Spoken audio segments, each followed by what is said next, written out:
It's no secret that casters have overshadowed martial classes in D&D 5e with their flashy spells and big effects, but that might be about to change. D&D 2024 introduced a new feature called Weapon Masteries, which brings martial classes some incredible versatility, allowing them to set up combos, chain advantages, and make every hit count.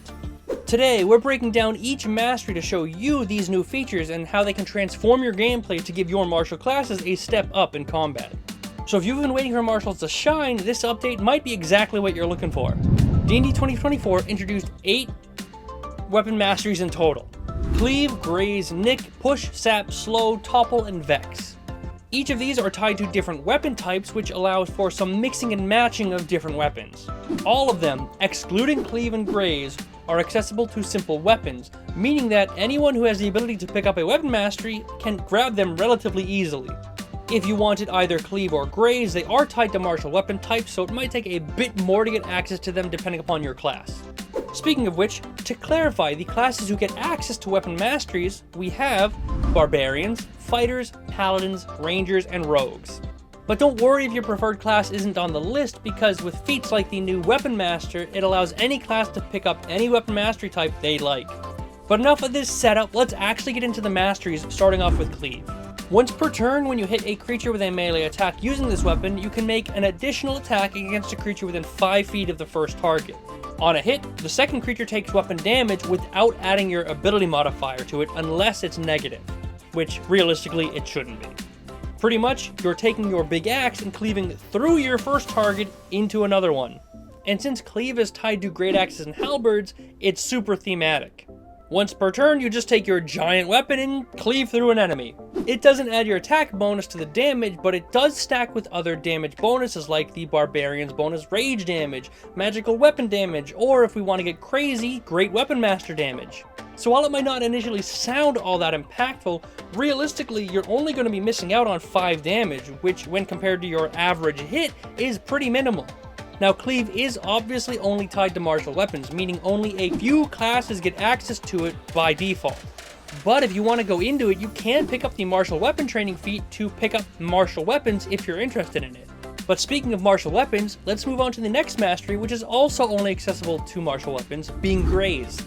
If you attack with a Graze weapon and that attack misses, you deal damage equal to your ability modifier used in the attack roll. That damage is the same damage type as the weapon you made the attack with and can only be increased when increasing your ability modifier. Effectively, Graze makes every attack count whether or not you hit the target. While this might sound significantly weaker than Cleave, consider the use cases of it. Obviously, the overall damage output is theoretically less. However, you need to consider that not every combat encounter has multiple targets within 5 feet of one another. And this is actually something I should bring up now. These weapon masteries are not created equal. They excel in different scenarios and as such can't easily be compared to one another just based on their raw output. While some of them might not necessarily be as viscerally impactful or powerful, they are balanced by enabling some different playstyles, opening up some really fun and unique options for martial players. That being said, comparatively to Cleave, which would do nothing against a single more powerful enemy, Graze is significantly stronger, ensuring that you at least deal some damage to your initial target. Graze is also only accessible to glaives and greatswords, comparatively to Cleave, which is accessible to great axes and halberds. This is another thing to consider because traditionally a lot of people thought greatswords were better because of more dice, but with the weapon masteries, that might change things. But that does it for the 2 weapon masteries locked behind martial weapons. While the rest of the masteries have martial weapon options, they also have simple weapon alternatives, meaning that they are significantly easier to obtain. So let's just start off with the next one in alphabetical order, Nick. Once per turn you make your extra attack from the light weapon property, you can instead make it as part of your initial attack rather than using your bonus action. And just for reference here, the light weapon property allows you to make an extra attack as a bonus action with another light weapon without adding your ability modifier to the damage. But with the Nick property, you don't have to use your bonus action for that extra attack and can just add it on to your normal attack action, kinda like an extra attack. This is a similar scenario to Cleave where it doesn't add your ability modifier to the damage, but it does benefit from other damage bonuses. But if you're really tied to that ability modifier damage, you can just pick up the 2 weapon feat, which allows you to add that damage to any extra attack made with the light weapon property. So realistically, it's just like getting an extra attack.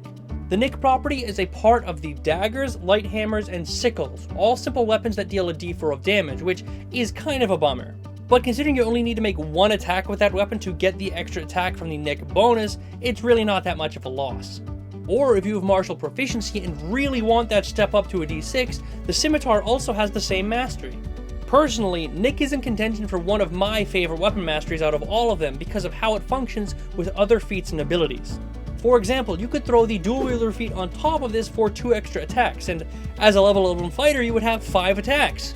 If you want to see exactly how powerful these weapon masteries and feat combinations can be, I utilize it in the game I play with the Tabletop brothers. Link in the description if you want to go check that out. It is also worth mentioning in the dual wielding scenario, you have 2 different weapons, meaning you would have 2 different weapon properties. And while one of those masteries will not be push, it's the next in alphabetical order, so let's go over that one next. If you hit a creature with this weapon, you can push them up to 10 feet in a straight line provided it is large or smaller. Arguably the most simplistic and straightforward mastery introduced and yet still very powerful. A guaranteed way to move a creature. Not to mention, pushing a creature 10 feet away from you allows you to move without worry of opportunity attacks. So while it is incredibly simplistic, it's also very powerful. The push mastery is associated with these simple weapons great clubs and pikes, as well as the martial warhammers and heavy crossbows. This means it's our first mastery tied to both a melee and ranged weapon option. And being able to push enemies from range can be much more impactful than a melee push. If you have this mastery as a ranged character, you have so much control over the battlefield, pushing enemies all over themselves, enabling your allies much easier traversal and positioning options. This is a perfect example of what I meant when I said that all masteries were not created equally. One of the way they balance these masteries out is with the associated weapon types. Since this has a ranged and melee option, that's one way of balancing it. But from here on out, the rest of the masteries have at least one ranged option available to them as well. And the next one up would happen to be the Sap Mastery. If you hit a creature with a Sap weapon, they have disadvantage on their next attack until the start of your next turn. Again, another straightforward effect. Sap is actually my least favorite weapon mastery because it only affects one single enemy attack, making it feel incredibly unimpactful. But to clarify, I'm not saying it's bad, I'm just saying it doesn't feel impactful. It's tied to these simple weapons, maces, and spears, as well as the martial flails, longswords, morning stars, and war picks. Admittedly, the only ranged option here is spears, which only have a 20-foot range, making it slightly more difficult to use than other ranged options, but it's worth considering that this effect isn't limited to melee. You should also think about the fact that you could theoretically impose disadvantage on attacks to multiple creatures if you wanted to spread your attacks around. And while that might not be mathematically min-maxy ideal, it's a definitive way to get more out of the mastery. So if you're looking for more ways to mitigate potential damage, then Sap is definitely a great option for you. Now the next mastery we have for today is going to be Slow, and I bet you can't guess what this one does. If you hit a creature with a slow weapon, you can reduce its speed by 10 feet until the start of your next turn. This slow effect does not stack with other slow weapon mastery effects. This is a really fun way to give martials a speed reduction effect with every single attack. Move over, Ray of Frost. Martials are doing what you're doing, but better. But perhaps the best part of the slow mastery is the weapons that it's tied to. For simple weapons, we have clubs, javelins, light crossbows, and slings, making it a very easy mastery to gain access to for both melee and ranged options. As far as martial weapons are concerned, we have the whip, longbow, and musket. This is another fantastic addition to martials' versatility in combat, allowing them unique ways to impact combat other than just dealing damage over and over again. Not that dealing damage is bad, but it's more fun to do more than that, right? But speaking of unique ways of impacting combat, let's talk about the Topple weapon mastery. If you hit a creature with a Topple weapon, you can force them to make a Constitution saving throw or fall prone. This save is equal to 8 plus your ability modifier used in the attack plus your proficiency bonus. Pretty much, you trip an enemy. Again, this is another weapon mastery that might not sound super crazy impactful because it's tied to a saving throw, but it's so much better than it initially sounds. In fact, it sounds much worse than I thought because of how they decided to word it in the description. 8 plus the ability modifier used in the attack roll and your proficiency bonus. That basically means your attack bonus.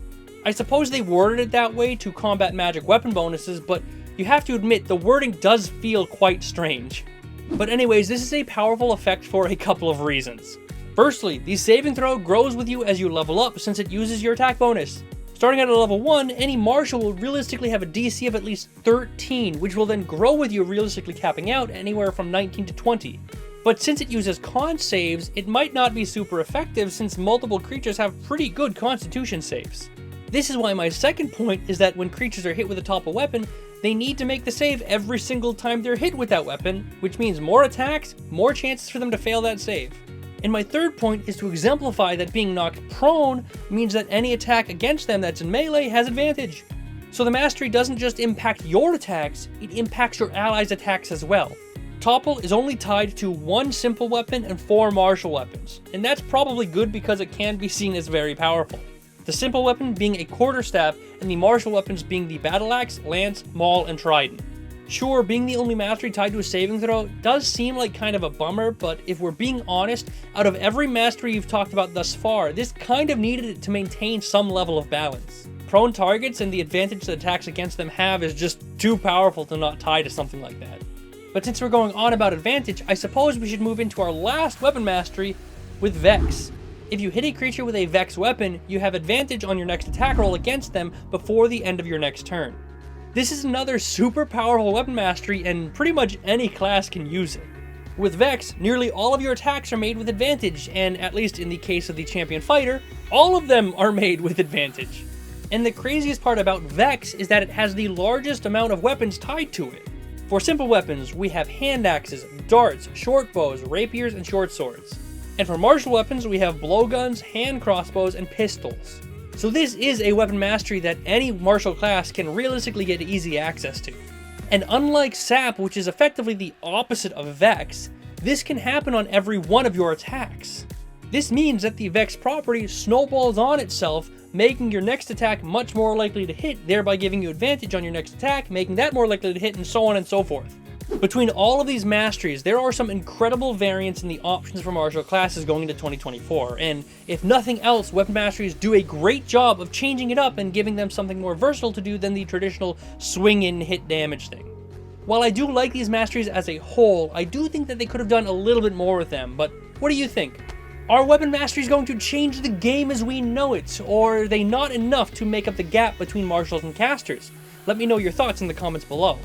And hey, if you're looking for more ways to enjoy the game, why not hit that like button and subscribe for more 2024 updates, spell breakdowns, and maybe a homebrew spell or two that you can add to your own games. Thank you very much for watching, I hope you enjoyed, and I'll see you next time.